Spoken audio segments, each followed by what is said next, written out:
I did not talk about this for a long time because every time I tried, people would either lean in too hard like they were hearing a campfire story, or they would get polite and quiet in that way people do when they think you are damaged enough to humor. I get why. If somebody sat across from me and told me what I am about to tell you, I would probably think they were leaving out half of it, or adding half of it, or trying to turn one bad night into something bigger because the truth was not enough. The truth was enough. I was 29 then, living in western North Carolina, doing contract trail work and small timber jobs when they came up. I had grown up around woods, not in some fake way where a person says they are an outdoorsman because they own boots and a cooler. I mean, I knew how to move off old logging roads, how to pick a line up a slope without burning myself out, how to tell when weather was shifting by the smell and the way the air pressed down in the hollows. I had slept outside in rain, sleet, bad heat, and one ice storm that left me shaking so hard I bit the inside of my cheek open. I was comfortable in the woods, and because of that, I made the mistake a lot of people make. I thought danger would come in forms I already understood. Bears, snakes, falls, chainsaws, bad people at trailheads, a drunk hunter who shoots at movement. Not what happened. The job came through a man named Vic Harmon. He ran a small crew that did line clearing, storm cleanup, and sometimes private boundary work for landowners who wanted trails cut or old roads reopened. Vic was in his 50s, heavy through the middle, one of those men with a soft voice and hard hands. He was not dumb, not reckless, and not the kind of man who liked surprises. That matters. He called me because somebody had recommended me for backcountry work. The land was a big piece in the mountains near the Tennessee line, one of those tracts that had been split and sold and inherited until nobody seemed fully sure where one property ended and another began. A family from Charlotte had bought a chunk of it through an LLC and wanted an old hunting road reopened so they could reach a cabin site. They also wanted some rough mapping done because neighboring owners kept arguing about where fences and gates should be. It was not glamorous work. It paid well enough, though, and it was 5 days in the woods with a small crew. So I said yes. There were 4 of us at the start.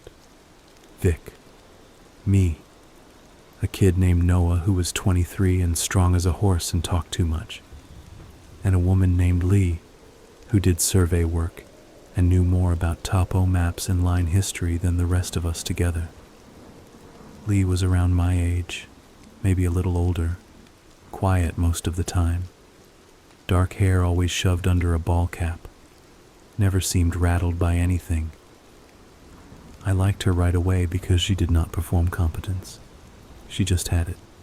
We met at a gas station off the highway before daylight and drove in 2 trucks as far as we could go. After that, the road narrowed to rock and mud, then to grass growing up between the tire ruts, then to almost nothing.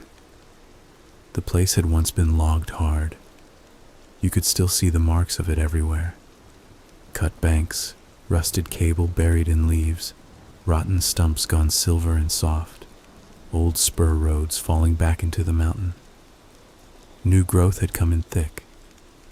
Tulip poplar, pine, sourwood, laurel so dense in the draws you had to duck and twist sideways through it. The weather was good when we went in. Mild, damp, sky pale and thin over the ridges. Early fall. Enough color starting that the woods looked touched in places, but not enough to open them up. Green still dominated. Ferns and briars at your knees. Mushrooms blooming out of dead logs. Everything smelled rich and wet and black underneath. We hiked the gear to a flat beside a narrow creek and made a base camp there. 2 wall tents for sleeping, A fly over the cooking area, tools stashed under a tarp. Vic wanted the camp low and central to the old roadbed we were meant to clear, and he wanted us near water. It made sense. Looking back, I wish he had wanted us closer to the trucks. The first day was ordinary. Hard work, but ordinary. We cut saplings and blowdowns from the old grade, flagged sections where washouts would need filling, and helped Lee locate old iron pins she thought were tied to a survey from the 70s. We found beer cans so rusted they collapsed when you touched them, a busted deer stand grown into a white pine, and the stone footings of what had probably been an old logging shack. Nothing unusual. There were signs that people had been in the area more recently than the owners claimed, though. Not on the main road. Off it. A sidetrack that dropped toward a darker drainage held an old tarp tied up between two trees, too rotted to tell what color it had started as. We found a spot where somebody had burned trash not that long ago. Melted plastic. A food can with the label still half visible. Later that afternoon, I found a snare wire on a game trail. It was set low, sloppy, and illegal as hell. I showed it to Vic. He took a look and said, "Could be some idiot trying for rabbits. Wire's too heavy." He nodded once. Probably. Noah came over and said, "Meth heads." "Could be poachers," Lee said. "Could be some old local who doesn't want rich people moving in," Vic said. "Either way, don't go wandering alone farther than you have to." That was the first warning, and if it had stayed at that level, we probably would have laughed about it later. That night we ate canned stew heated in a pot and sat around a small stove. Vic did not like open campfires in leaf season. The creek made a steady sound below us, and there were the usual woods noises. Insects, a distant owl, limbs knocking now and then when the breeze pushed through. We talked about work, money, people we knew. Nothing important. Noah kept trying to get Lee to tell a story about a survey job where she had once found human bones. And she finally said they turned out to be a medical skeleton somebody had dumped. And he acted disappointed. The first thing that bothered me happened when I got up to piss before sleep. I took my headlamp and walked a little way from camp. The beam picked up the pale trunks of young poplars, wet leaves, the creek flashing dull through brush. I had just finished when I heard something move uphill behind me. Not crashing, not a deer bounding off. More careful than that. A slow shift of weight, then silence. I turned and shone the lamp into the trees. Nothing, just layered branches and black between them. I stood there longer than I needed to, listening. My own breathing sounded loud. A drop of water hit a leaf somewhere to my left. Then another little sound came from uphill, like a boot toe scraping bark. "Vic," I said. No answer. I did not feel panic exactly. It was more that cold alertness you get when your body decides before your mind does that something is off. I swept the light higher and saw, for maybe half a second, what looked like a face behind a beech trunk. Not pale, not glowing. Just a face in the way any face looks when a bad light catches it from the wrong angle. Forehead, one cheek, maybe an eye. Then it was gone. I stepped backward fast enough to skid in leaves. "Who's there?" Nothing answered. No footfalls, no breaking brush, no muttered joke. Just the creek and the night. I went back to camp and found Vic awake, smoking under the fly. I told him what I had seen. He listened without interrupting, then asked, You sure it wasn't Noah taking a leak too? Noah was already snoring in his tent. Maybe Lee? He shook his head before I answered. She's been out cold for an hour. He stood up, took his flashlight, and walked with me to where I had been. He looked around for a while, then found something in the damp leaves uphill. A print. Not clear enough for tread, but fresh. Bigger than mine. He said, "Somebody's been close." That changed the feel of camp right away. Not because somebody might be around. In mountains like that, there are always people around somewhere. Hunters, trappers, squatters, drunks, kids. It changed because whoever it was had come close enough to watch and had not called out. Vic woke Lee and Noah and told them. Noah did that nervous, grinning men do when they want to act excited instead of scared. Lee asked simple questions. How close? Did they see him? Any vehicle sounds? Any smell like wood smoke? Vic answered what he could. Then he said we would keep tools close, no one out alone in the dark, and first light we would walk the perimeter and look for more sign. Nobody slept well after that. I know I didn't. Every small shift of the tent fabric felt like a hand. Every rustle seemed separate from the rest of the woods. At one point I heard steps in leaves beyond camp, moving slow, stopping, moving again. I held my breath and waited for one of the others to react. No one did. I still do not know if it really happened, or if I made it in my head because I knew someone had been there. In the morning we found more prints. There were at least 2 different sets around camp, maybe 3. One boot tread, one that looked like an old work shoe with part of the sole worn smooth, and another sign that was harder to read but seemed smaller, maybe a narrow boot, or even a bare heel in mud where the edge had washed soft. Whoever had walked there had circled us after dark, not rushed through, circled. Noah stopped smiling after that. Vic got out his satellite phone and tried to call the property contact. No signal from camp. He hiked to a knob east of us with Lee and managed to get enough connection to leave a message. When they came back, Vic said the owner's rep had not known of anyone staying on the tract, but he was a city man and sounded about as useful as a lawn chair. "What do you want to do?" I asked. "Finish today," Vic said. "Stay tight. If we get any more nonsense tonight, we pack and go out." That was reasonable. It was also, in hindsight, the point where we should have left. But people do not quit a paying job because of footprints. Not usually. We worked in pairs that day.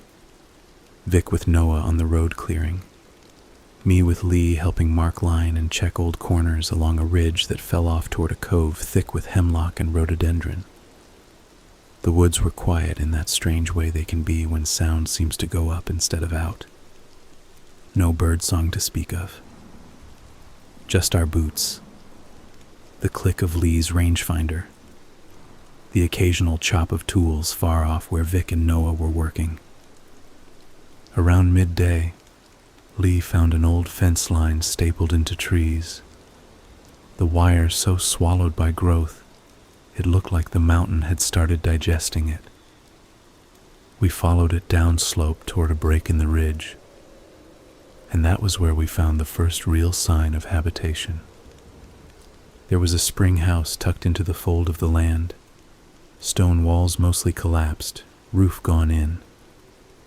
Somebody had been using it. Not recently like yesterday, but recently enough. A blue plastic barrel sat under a piece of tin catching drip from the spring. There were chicken bones scattered around. A metal bucket blackened from fire.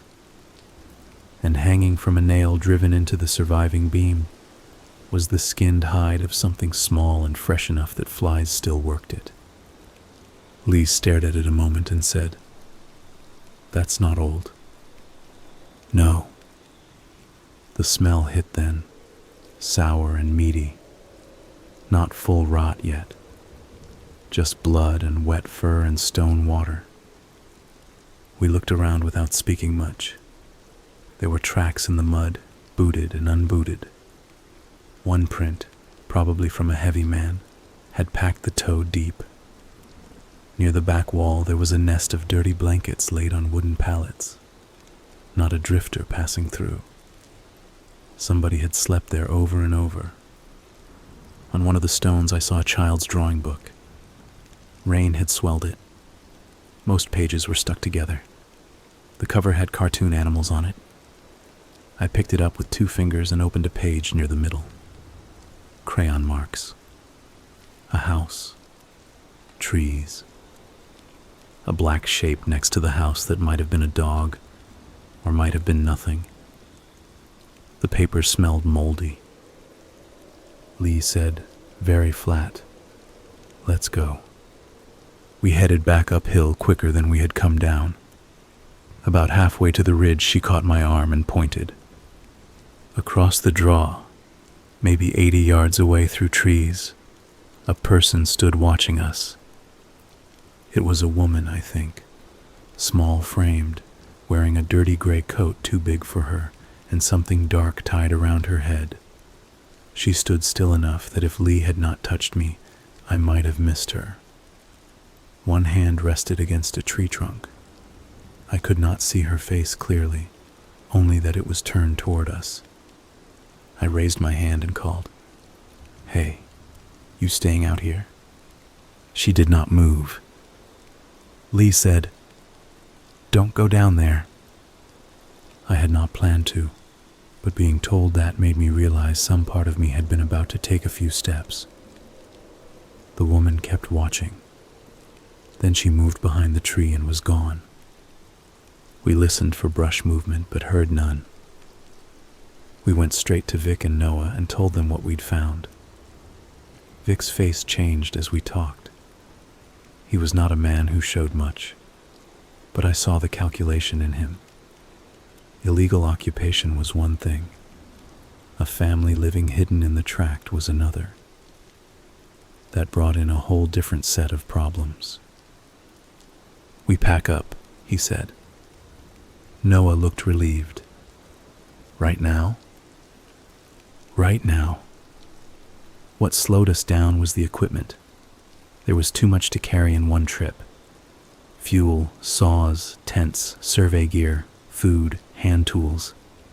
We could have abandoned some of it, but contractors do not like abandoning expensive equipment where strangers are moving around. Vic decided we would break camp, load what we could, and make one trip to the trucks before dark. Then, if needed, come back next day with the owner or deputies.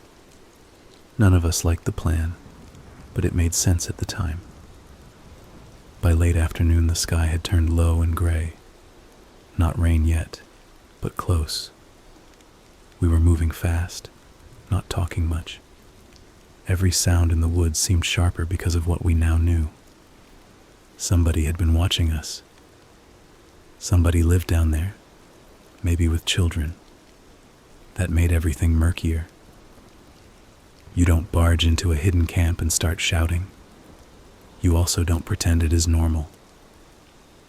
I was rolling a tent while Noah carried tool cases to the pile. Lee was packing instruments.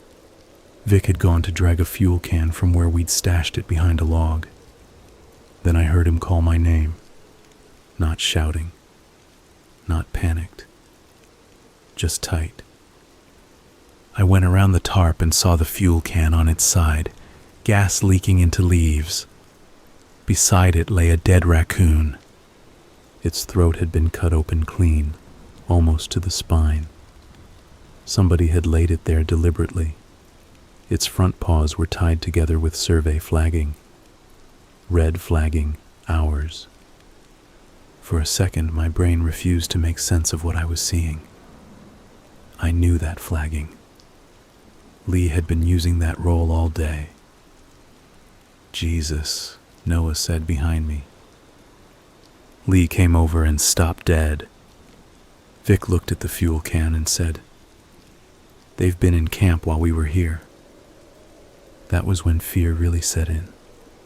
Not a general nervousness. Not that uneasy feeling you get in isolated places. This was direct and physical. My arms went cold and light. Somebody had come into our camp in daylight, taken our flagging, cut an animal, and placed it where we would find it. Not to get food, not to scare off wildlife, to send a message. "Where's the rest of the roll?" Lee asked. She checked her pack. "Gone."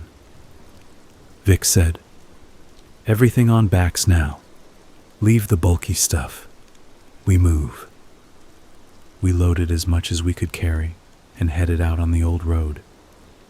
The trucks were a little over 3 miles away, more if you counted the switchbacks. With full packs and tools, it was slow going. The sky got darker. The woods felt like they were closing up. Several times I turned because I thought I heard someone in the brush paralleling us. Once I did hear it clearly. Steps matching ours for maybe 10 yards, then stopping when we stopped. Noah heard it too. I could tell from the way he kept looking sideways. We had just reached a stretch where the old road crossed a narrow bench above a steep drop into Laurel when the first shot came. I did not hear the crack the way movies make you think you will. I heard a whip of air and bark bursting from a chestnut oak ahead of us. Then the report rolled a second later from somewhere downslope. Vic yelled, "Down!" We all dropped hard into the uphill ditch. Another shot came, then another, both from different places or sounding like different places because of the draw. Dirt kicked into my face. I dragged myself behind a stump and heard Noah breathing in wet, harsh pulls. "Can you see them?" Lee shouted. "No," Vic yelled back. The gunfire stopped. Just like that. No more shots. Only the woods swallowing the echoes. It is hard to explain how confusing gunfire in mountains can be if you have not heard it there. Sound bounces. It folds. One shooter can sound like two. Two can sound like they are all around you. Vic crawled to me and said, "You hit?" "No." He checked himself, then Lee. Noah said, I'm okay, too quickly. Vic peered downslope and swore under his breath. "They're hurting us." "What?" "Roads exposed. They know that." He was right. If someone had wanted us dead right there, with a decent rifle and a clean line from cover, they could have done better than those shots. They had fired close enough to pin us and make us afraid to keep using the road. Off the road uphill was steeper, rougher, slower. It also led away from the trucks. Lee said, "Or they're warning us off." Vic did not answer. He looked at the map, then at the ridge above. We cut up slope and angle for the fire tower road. Longer but safer if we can make the top. The old fire tower road was a rough track on the map, maybe passable, maybe not, but it tied back to where our trucks were parked. To reach it, we had to climb hard through mixed timber and rototangles. Nobody argued. Anything felt better than staying in the ditch waiting to see if the shooter improved. We moved uphill bent low, using trees for cover. I kept expecting another shot, but none came. The climb was brutal with the packs. Leaves slick over loose stone. Deadfall everywhere. Noah slipped twice. Once he cursed loud enough that Vic grabbed his shoulder and hissed for him to shut up. We were all breathing hard. The woods had gone very still again. No wind. No birds. About halfway up, we found the dog.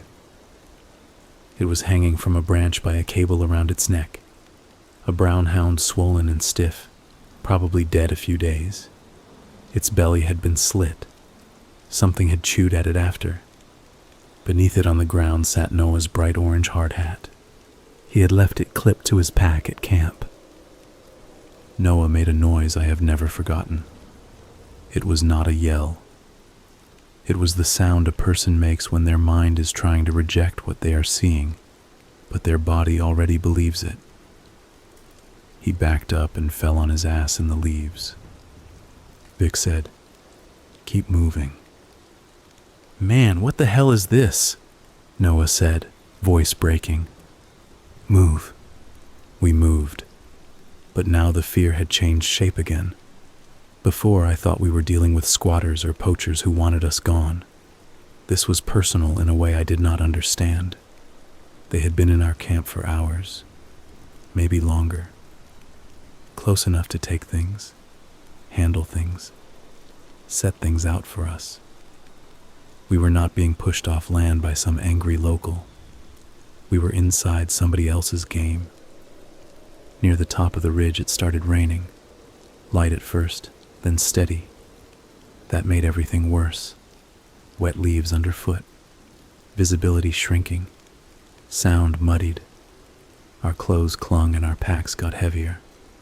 We hit the fire tower road around dusk, if you could call it a road anymore. It was a narrow cut with grass and saplings down the middle, but it was open enough to move faster. Vic finally let us stop for 1 minute. Just one. He crouched in the road, rain dripping from his hat brim, and said, "Trucks are still over 2 miles. We stay together. No lights till full dark unless we have to. If somebody comes close, we make noise and move as one. Understood?" We nodded. Then Noah said, "My phone's gone." None of us spoke for a second. "What do you mean gone?" Vic asked. "It was in my side pocket. It's gone." "You dropped it?" "I guess. I don't know. Maybe back there." Nobody said what we were all thinking, which was maybe somebody had taken it. Maybe while we were climbing. Maybe before. Lee reached into her jacket and handed Noah her old compass. "Keep this on you." He took it with a shaking hand. We started again. Full dark came fast under the cloud cover. Once it settled in, the woods turned from bad to terrible. We had headlamps but used them sparingly because none of us wanted to advertise where we were. That sounds smart. Until you are trying to move wet and tired over old road ruts in near blackness, while wondering who else can see better than you. The first scream came from somewhere behind us on the road. It sounded human, male, not close enough to place, but not distant either. Just one scream, cut short, then silence. Noah whispered, "Was that somebody?" Vic said, "Keep walking." We did, but slower. My skin had gone tight across my neck and shoulders. I remember thinking, stupidly, that maybe there were other workers up there, maybe hunters. Maybe that scream had nothing to do with us. The mind reaches for anything ordinary. Then we came around a bend and found the deer. It had been nailed to a poplar on the roadside. Not a whole deer. Pieces of one. Legs separated at the joints, rib cage opened, head hanging sideways by strips of hide. The guts lay in a heap below. In the light of Vic's flashlight, I saw that somebody had used our survey flagging again, tying loops of it through the antlers and around the limbs to keep them spread. Fresh blood mixed with rain and made dark runnels down the bark. Noah bent over and vomited. Lee said, "Don't stop. Don't stop." We went past it. I kept my eyes away after the first look, but not fast enough. The smell followed us. The trucks should have been not much farther. We all knew that. That hope kept us moving. What we did not know yet was that the trucks were no longer where we had left them. The road ended at a wider clearing where we had parked on the first day. We came into it with lights up, already calling for one another to stay tight. The clearing was empty. At first, my brain could not process the empty shape of it. There should have been 2 trucks there. White one on the left, red on the right, nose out. Instead, there was only churned mud and rain hitting the puddles. Noah said, "No." Vic ran forward like he might somehow find them in the dark. I followed. The tracks were all torn up from our own coming and going, but it was obvious the trucks had been driven out. Not stolen cleanly either. One set of tire marks fishtailed deep. There were drag marks near where Vic's truck had been parked. Something heavy had been pulled. Lee found pieces of broken taillight in the mud. "Jesus Christ," I said. Vic stood there for a few seconds in the rain. Then he turned into a different man. His face had closed off, all softness gone. They knew where we parked. They've either taken the trucks or rolled them. We go to the Hunting Club Road. It's 6 miles north if this track still connects. 6 miles? Noah almost shouted. Better than standing here. Noah took a step toward the woods like he was going to run at random. I grabbed his jacket and he jerked away from me. "I'm not walking 6 miles with these people out here," he said. "You're not staying either," Lee said. Vic was already checking the old road cut to the north. Move. There are moments when a group either holds together or breaks. Ours held for maybe another hour because fear is a glue for a while. We walked the abandoned track in rain that kept getting colder. Headlamps on now because hiding our light no longer mattered as much as not breaking an ankle in the dark. The beams swung over brush, washouts, rock. Steam came off our breath. At some point the road narrowed where slides had eaten part of it away. On one side rose the bank. On the other it dropped steep through wet timber. We moved single file. Vic first, then Lee, me, then Noah. I heard the branch snap behind us and turned just as a figure lunged out of the dark at Noah. It happened fast and clumsy, not like in a movie. Just impact, grunting, bodies slipping in mud. My light caught a man in filthy canvas overalls with a beard so matted it looked fused to his face.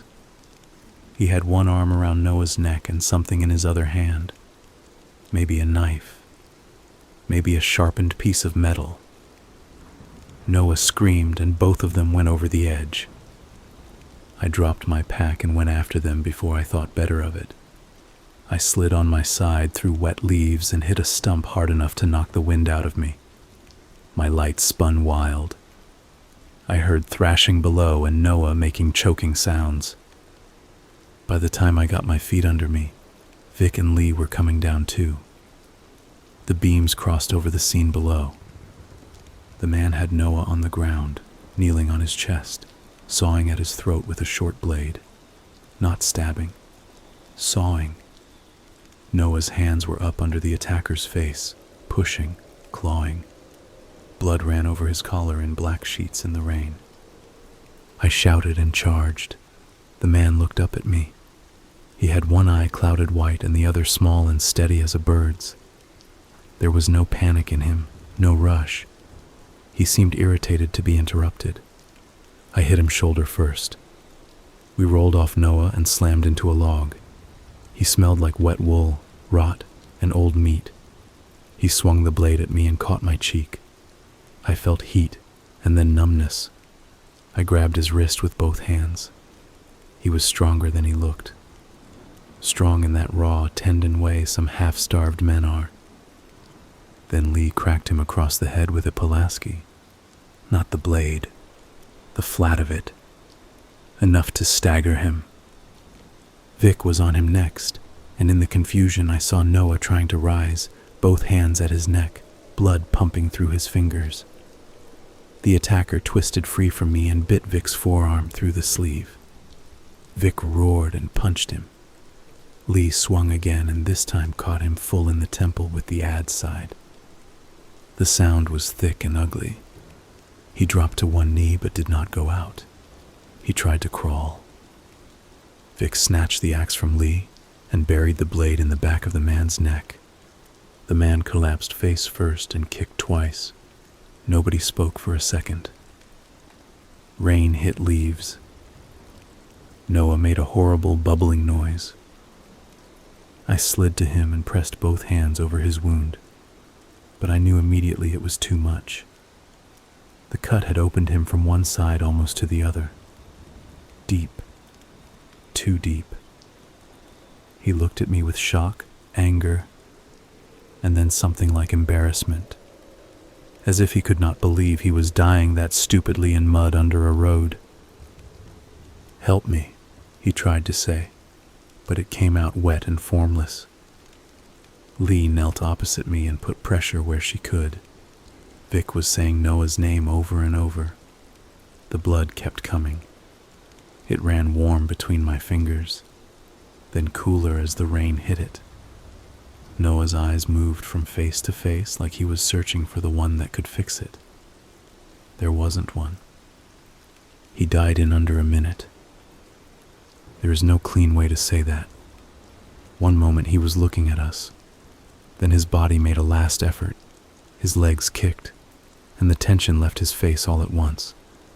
His eyes stayed open. Rain collected in them. Lee sat back first. Her hands were covered red to the wrists.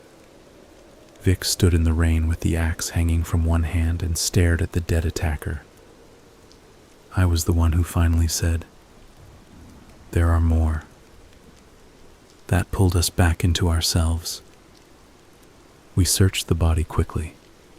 No wallet, no phone, nothing useful.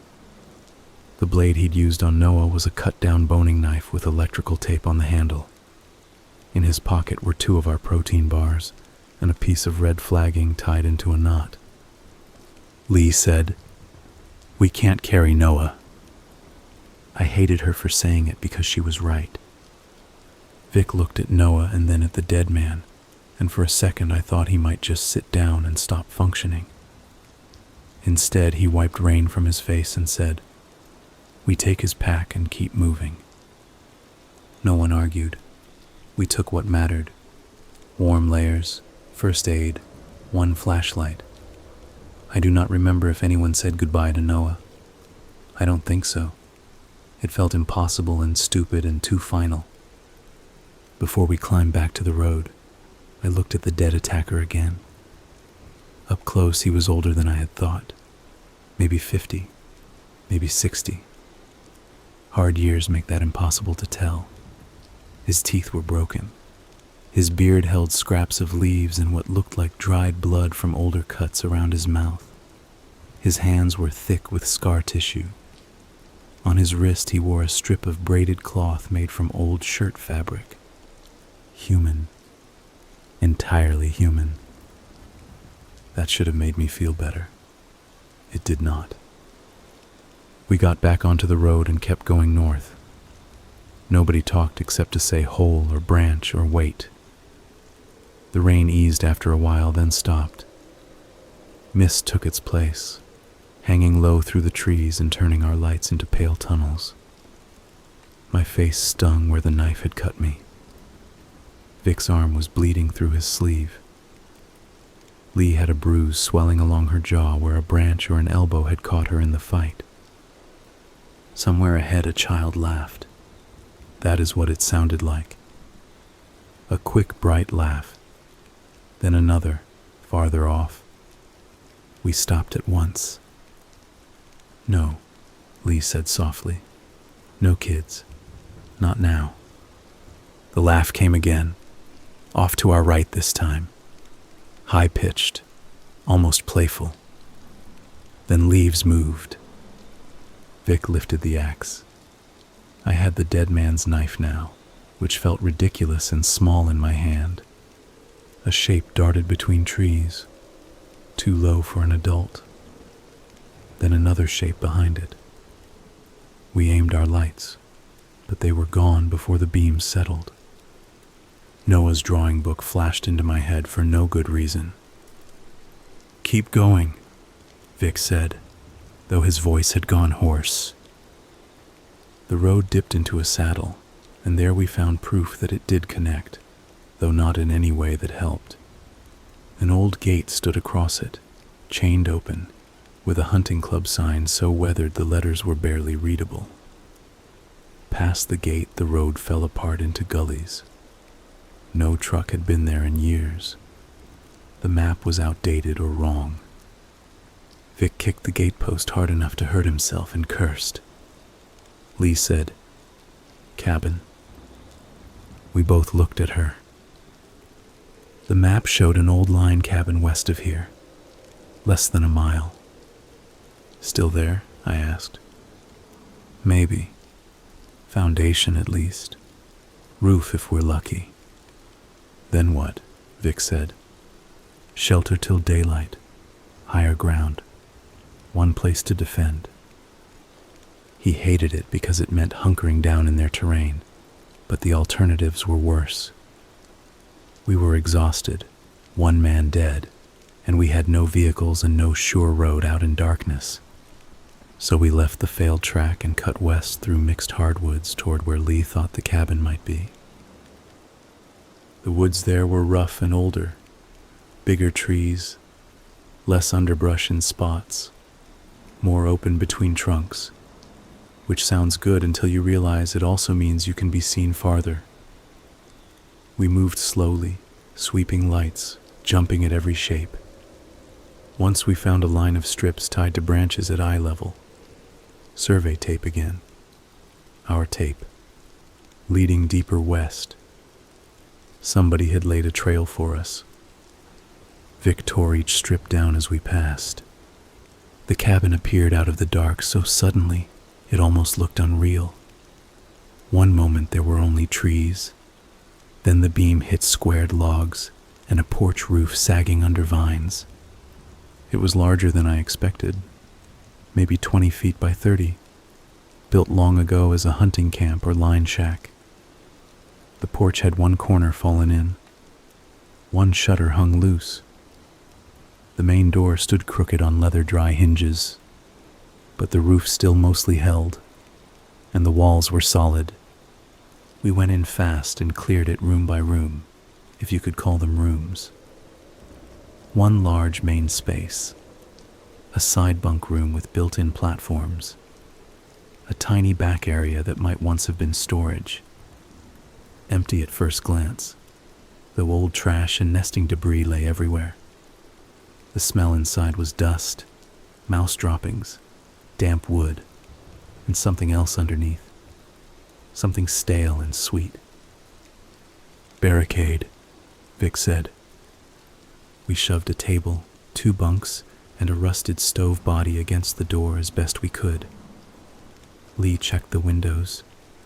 One had broken panes big enough for a man to reach through. We covered it with a mattress and a sheet of plywood found in the back. It was not good, but it was something. Only then did we let ourselves stop.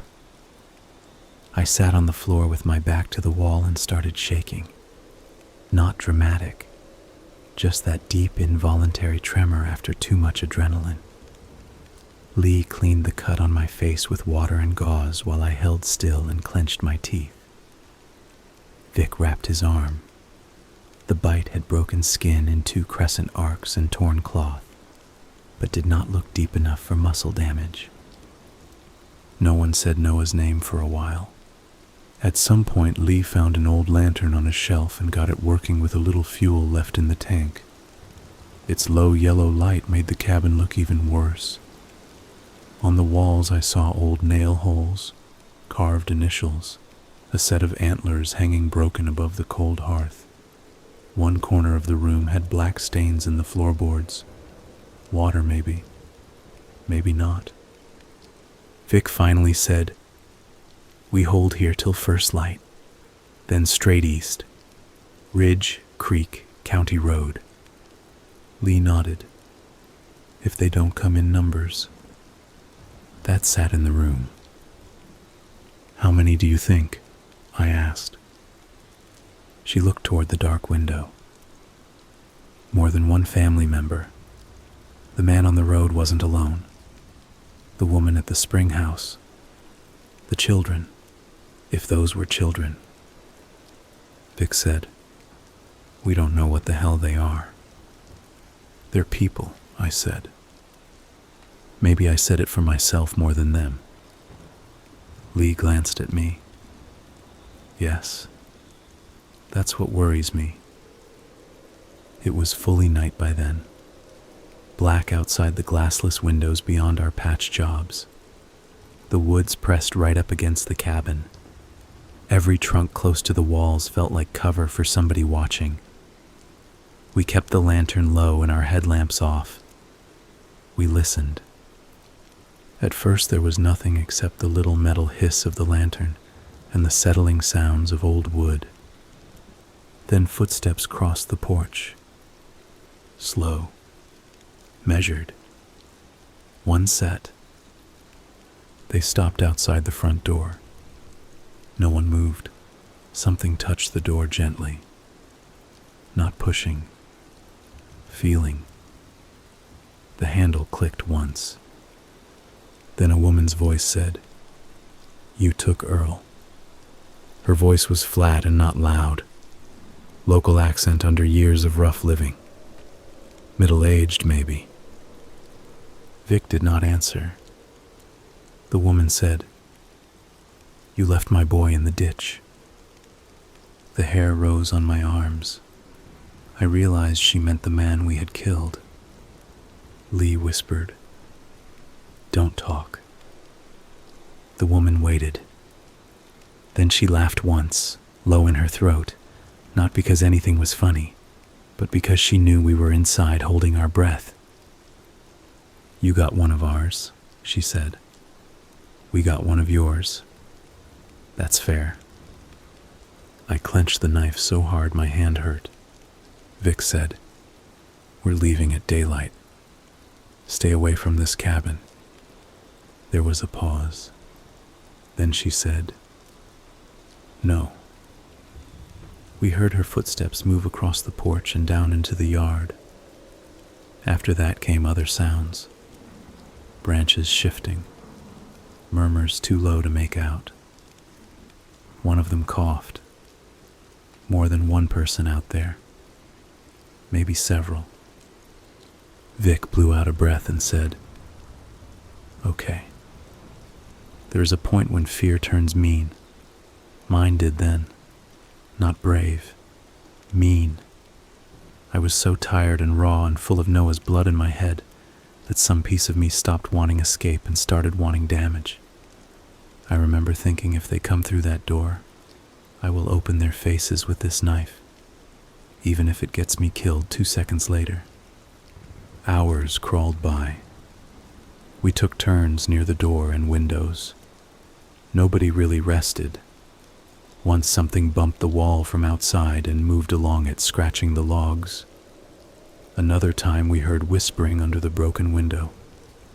Then a small hand, or maybe just fingers, pushed briefly against the mattress, blocking it. Lee swung a hatchet into the wood beside the hand, and it vanished. What made it worse was that they did not attack. They stayed close enough for us to know it, far enough that we could do nothing. Sometimes one of them would walk across the yard, letting us hear the steps. Sometimes a pebble tapped a wall. Once somebody cried outside in a weak child's voice for help, and it sounded fake from the first syllable. Around what I guessed was midnight, though I had lost track, a smell began to spread through the cabin, sharp and greasy. Then smoke seeped under the door. "Fire," I said. They had piled wet brush and something oily against the porch and lit it. Not enough to fully ignite the cabin at first, but enough to smoke us and maybe drive us out. We moved fast then. Vic and I shoved the barricade aside just enough to crack the door while Lee stood ready with the axe. Smoke rolled in gray and bitter. Flames licked low along a heap of branches on the porch, mixed with rubber or plastic from something they had added. I kicked it apart while Vic flung burning debris into the yard with a shovel we had found inside. From the dark beyond the porch, something rushed us. It was not a child. It was a small adult, maybe the woman from the spring house or another one, coming in low with a hooked blade. Lee hit them in the shoulder with the axe haft, and they screamed, a harsh animal sound that turned human at the end. I slammed the door and shoved the furniture back while Vic stamped at embers. Outside, the person kept screaming, and another voice cursed them quiet. Then the screaming stopped abruptly. Cut off. We looked at each other and understood the same thing. They were willing to hurt their own to keep pressure on us. Not long after that, the real attack started. It came from the back, through the storage area. We heard a crash, then another. They had found rotten boards or a loose section and were chopping or prying at it. Vic and I ran that way while Lee covered the front. The wall bowed inward between studs. A hand pushed through, then an arm holding a crowbar or pry bar. Vic brought the axe down on the forearm. The sound was one of the worst of the whole night. A deep cracking chop, and then a shriek so loud it filled the cabin. The bar dropped. The arm jerked back through the hole, trailing blood. Something hit the front door at the same moment, hard enough to jolt the whole cabin. Then all at once they were everywhere, slamming walls, hitting windows, shouting to each other in short, ugly bursts. Not nonsense. Coordinated enough that I knew this had happened before in some form. They knew how to force panic, split attention, look for weakness. The plywood at the side window shifted under impact. Lee yelled. I ran there and caught a glimpse through a gap of a face pressed close in the dark. Young, filthy, teeth bared, male maybe. Before I could stab through, he was gone and the plywood slammed inward again. Vic shouted, "Back room fails, we go out front together." Another blow hit the back wall. Boards split wider. A man tried to squeeze shoulder first through the gap, and I stabbed blindly at the shape. The knife went into something soft and pulled free. He howled and fell back. Blood streaked the broken boards. The front door shuddered under repeated hits. Furniture scraped. The old hinges started to pull. Then one of them got onto the porch roof and began stomping above us. Dust and bits of rot fell from the ceiling. Lee looked up and swore. "Through the front when I say," Vic said. This is the part people always think must have had some clever escape plan. It did not. It was brute timing and luck. The cabin would not hold much longer. Staying meant getting pulled apart in dark corners. So Vic decided we would burst through the front, hit whoever was there hardest, and run down slope where the terrain was rough enough to break up a group chase. He counted under his breath while the door jumped under impacts. On 3, we shoved everything aside, yanked the door inward, and charged. Vic went first with the axe. He hit a man in the chest so hard, the blade stuck shallow in bone, and the man folded backward off the porch. Lee swung the hatchet at another shape and caught a side of face or neck. I went after a third person who had rushed in from the yard with a shovel handle. We collided and went through the porch rail together. I landed half on him, drove the knife down twice, and felt it hit ribs, slide, then go in lower. He grabbed my wrist with both hands and stared up at me in complete hatred. Not fear, hatred. He was younger than I was. Thin, patchy beard, eyes bloodshot. His breath stank of infection and old blood. He opened his mouth like he was going to bite me, and I stabbed him again in the throat. Hot blood hit my hand. I scrambled up and nearly slipped on the porch steps. Shapes were moving in the yard, more than I could count in that moment. One carried a lantern. Another had a rifle or shotgun, long and dark in the half-light. Somebody on the roof jumped down and broke a leg or ankle on landing because I heard the snap and the scream that followed. Vic had freed the axe and was clearing a path downhill. Lee was beside him. I ran for them. A shot went off and blasted bark out of a tree by my head. Another person rushed from the side with what looked like a hammer. Lee buried the hatchet in their forehead above the eye. They dropped at her feet without a sound. We plunged into the woods. What followed was not one long chase in the way stories tell it. It came in bursts. We would hear them crashing after us, shouting, and then the terrain would slow them or split them.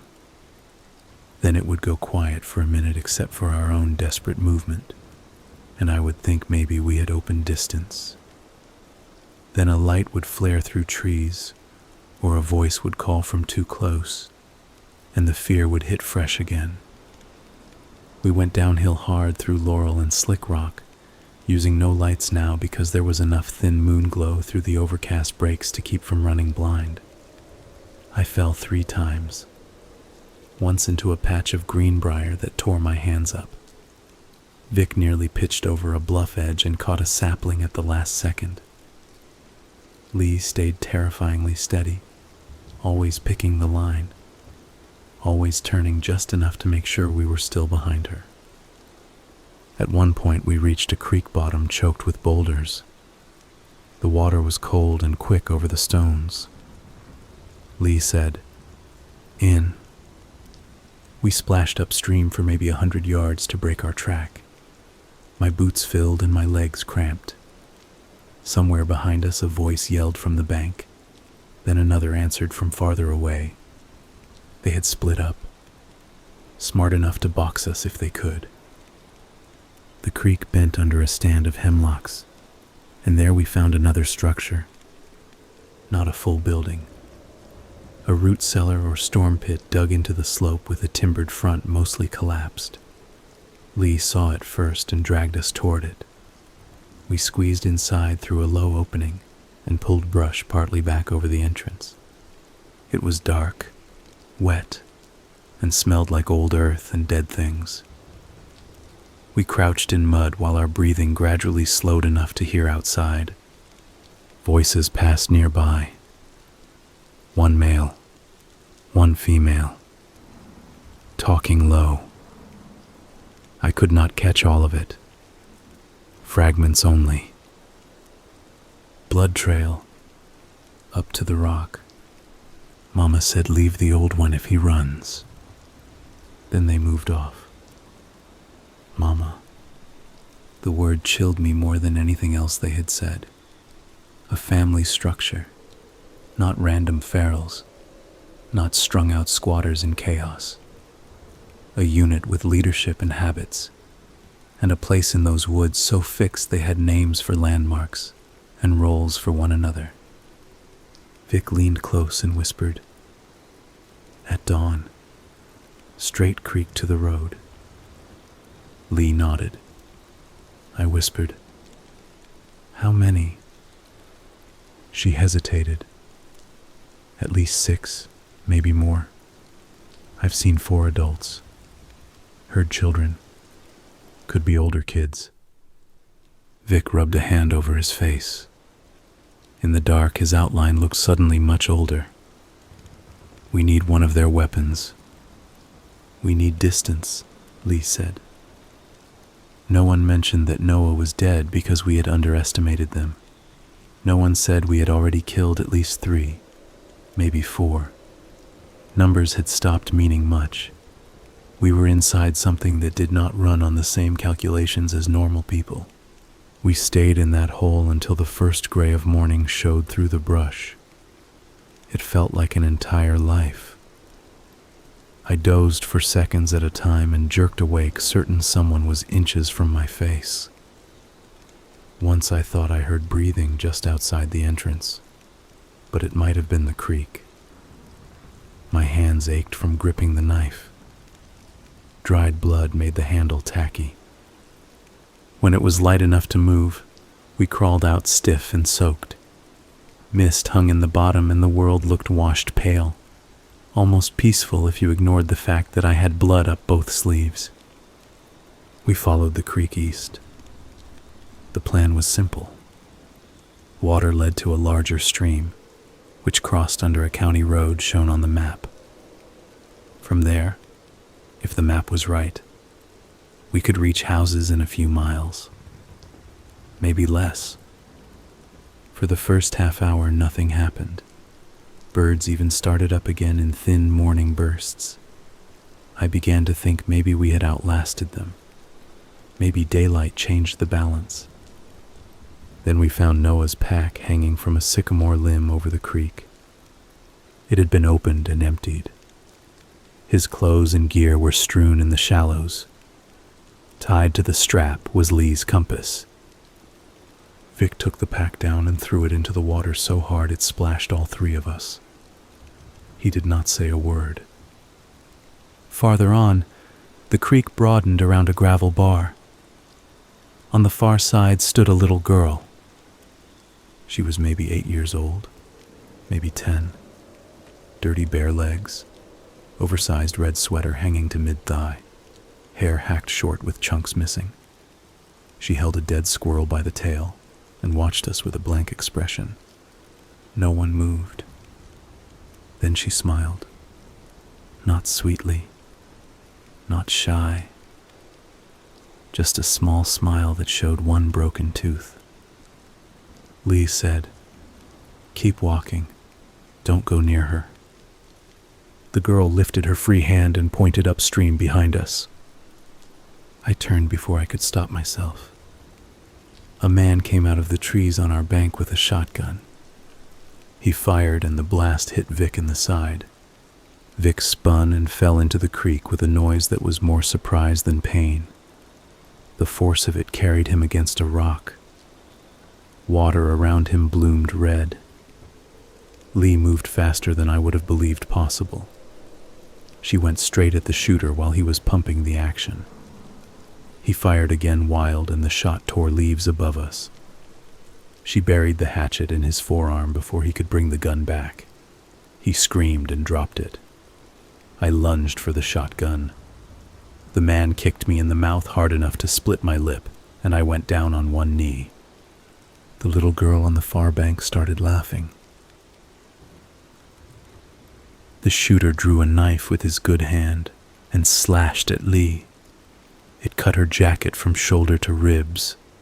She trapped his wrist against her body and head-butted him. They went down in the gravel together. I got hold of the shotgun and tried to figure the safety through blood and mud and panic.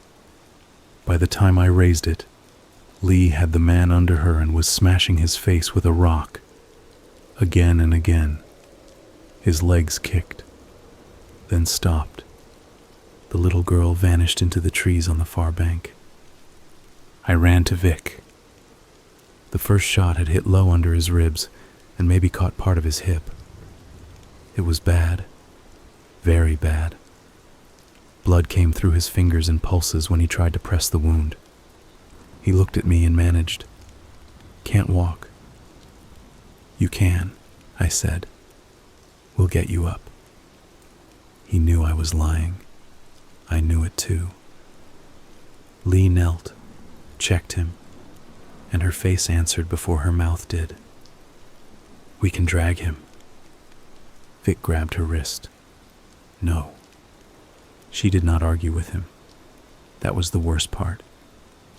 She just held still while he squeezed once and let go. "They'll be back," he said. "Take the gun. Go east." "We're not leaving you," I said. He looked at me with that same hard, practical gaze he had used on jobs when weather turned or a saw jammed. "You are. There are decisions you can live with and decisions you survive after. This was the second kind. The shooter was dead. The shotgun was ours now. But the girl had run, and any others nearby would come. Vic could not stand. Carrying him was fantasy." Lee stood first. Her face had gone completely shut down. "I'm sorry." Vic nodded once. I wanted him to tell us again, to make it in order. Instead, he said, "Move." So we moved. I looked back only once. He had dragged himself partly onto the bank and was sitting against a rock with the axe across his lap, watching the way we came from. Small in the widening creek bed, already too far. We heard the shotgun once behind us after maybe 20 minutes. Then later, 2 distant screams. Then nothing. I still hear that single shot sometimes when I wake up. After that, it was just Lee and me. There is something strange that happens when a group gets cut down one by one. The dead do not feel real in sequence. Noah had died in my hands, yet part of me still expected him to come crashing through brush at any minute because the alternative was too fixed. With Vic gone too, the world narrowed to immediate movement. Step there. Duck that limb. Keep the shotgun dry. Listen. The stream finally widened into a larger creek with old stone culvert remains. That was a good sign. Human work once meant roads eventually. We followed it and by late morning found the county road. It was real. Gravel. Ruts from recent tires. Utility lines overhead. I almost collapsed from relief. Then we saw the truck parked half a mile down the road. Vic's red truck. One door hung open. Windshield cracked. Nobody visible. Lee stopped dead. "No.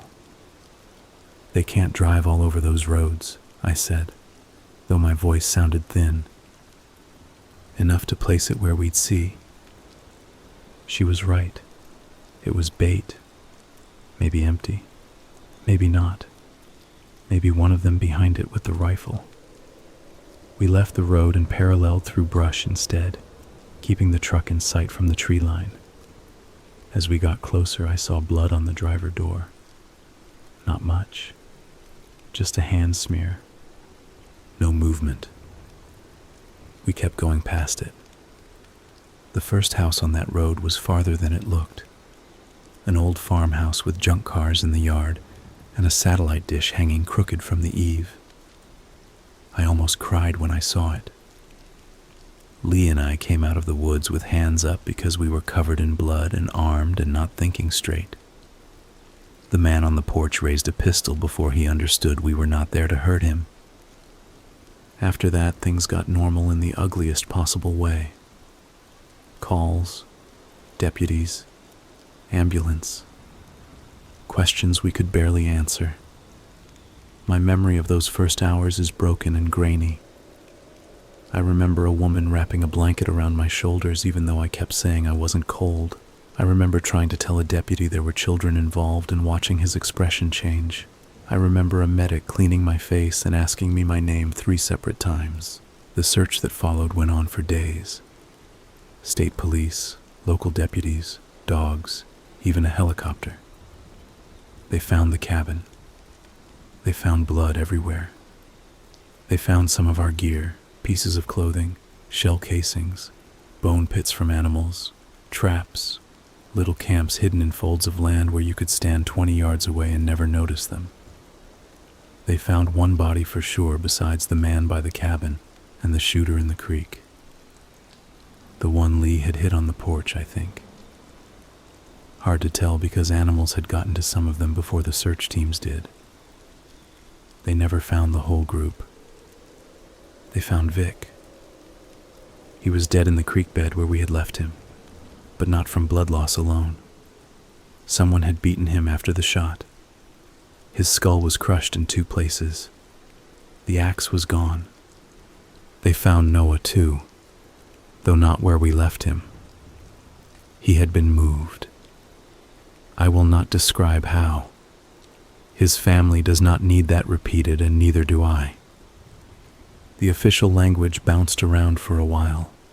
Transient squatters, isolated family group, possible multi-generational off-grid habitation with violent criminal behavior, illegal trapping and suspected homicide connected to missing persons cases from surrounding counties.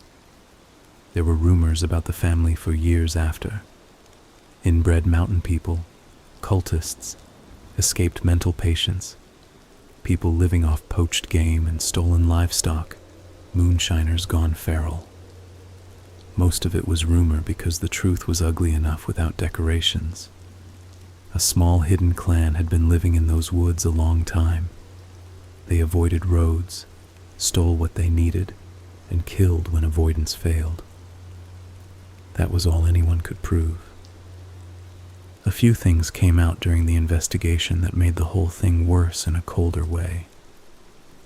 One was that there had been disappearances in the region nobody had linked before. A hiker who vanished off a Forest Service road. A teenager hunting alone and never coming back. An old man checking boundary lines whose truck was found but not him. None of those cases had enough evidence to pin on the people from those woods, but the timing and area made everybody look twice. Another was that the family had probably been using abandoned structures all over that tract and the adjoining land for years. Spring houses, line shacks, storm pits, old tobacco barns, anything forgotten enough to hide them. That explained how they moved around us so easily. The woods were not just where they lived. The woods were a map inside their bodies. They knew where people would camp, where roads used to go, which hollows muffled sound, which creeks would carry scent, where a ridge let you watch below without being seen. There was one more detail a deputy told me months later, when the main search had long cooled off. In the spring house, tucked under those blankets, they found school worksheets. Old ones, mixed ages. Somebody had tried to teach the children letters at some point. On one page, a kid had written their name over and over. Not a strange wilderness name, just Anna. Careful, uneven block letters. That stayed with me harder than the bodies did for a while. Because if you make them monsters, it becomes easier. We like that. Monsters can belong to another world. Monsters do not start as babies in dirty sweaters. Monsters do not learn from mothers. Monsters do not keep drawing books near a spring. But those people were human. That was the horror. They had human hands, human voices, family jokes probably, sicknesses, fevers, little kindnesses among themselves. They just had a way of living and protecting that life which had slipped so far from anything acceptable that murder was ordinary to them. Watching us at camp, moving our things, cutting animals for signs, sending a child to point while a man stepped out with a shotgun. Those were choices. Learned behavior, practiced and passed down. Lee and I both testified to all of it. There were hearings, land seizures, searches on neighboring tracts, endless interviews from investigators hoping memory would improve if they pressed harder. It did not. Trauma does not preserve details the way people think. It smears some, burns in others.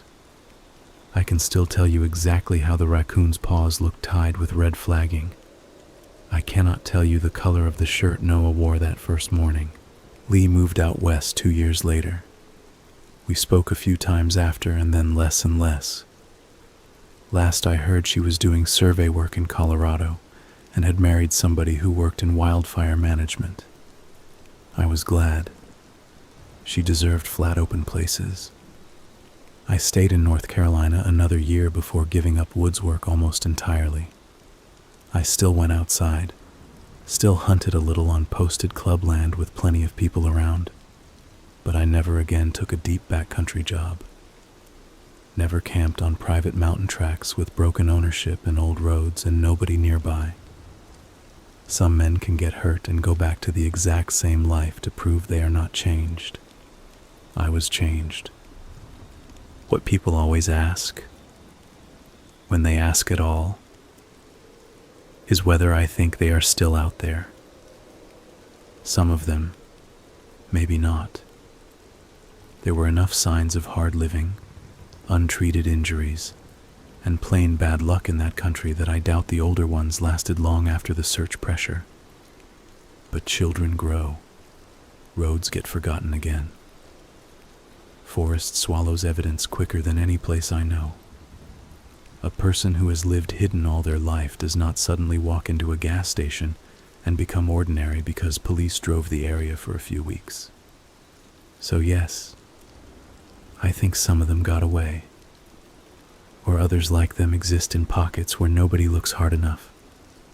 Not clans of movie monsters, just people gone wrong in places big enough to hold the wrongness. Years after it happened, I drove past the turnoff once on purpose. I do not know why. Maybe to prove to myself it was land and not a dream. The access gate was chained then with new county signs posted everywhere. Trespass notices. Hazard warnings. The brush had grown thick around it. If you did not know better, you would think the tract was just another neglected mountain property waiting on taxes or developers. I sat there in my truck and looked at the ridgeline above the trees. It was afternoon, bright enough, wind moving the tops, beautiful in a plain Appalachian way, the kind of place people buy calendars for. And while I sat there, a red strip of survey tape tied high in a roadside sapling began to move in the breeze. Fresh tape. Not sun-bleached.